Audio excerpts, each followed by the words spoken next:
ابو موسیٰ اشعری نے انہوں نے بیان کیا کہ میں نبی کریم صلی اللہ علیہ وسلم کی خدمت میں بطحا میں حاضر ہوا۔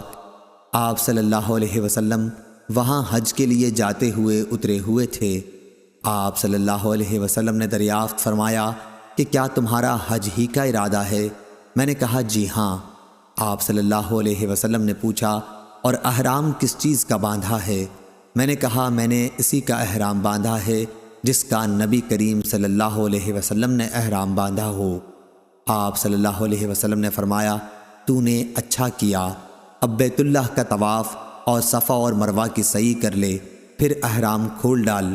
چنانچہ میں نے بیت اللہ کا طواف کیا اور صفا اور مروہ کی سعی۔ پھر میں بنو قیس کی ایک عورت کے پاس آیا اور انہوں نے میرے سر کی جوئیں نکالیں۔ اس کے بعد میں نے حج کا احرام باندھا۔ میں حضرت صلی اللہ علیہ وسلم کی وفات کے بعد اسی کے مطابق لوگوں کو مسئلہ بتایا کرتا تھا۔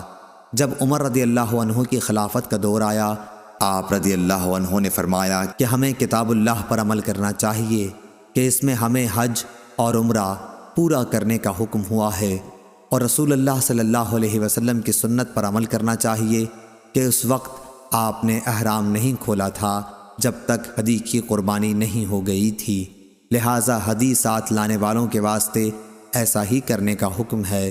صحیح بخاری حدیث نمبر 1795۔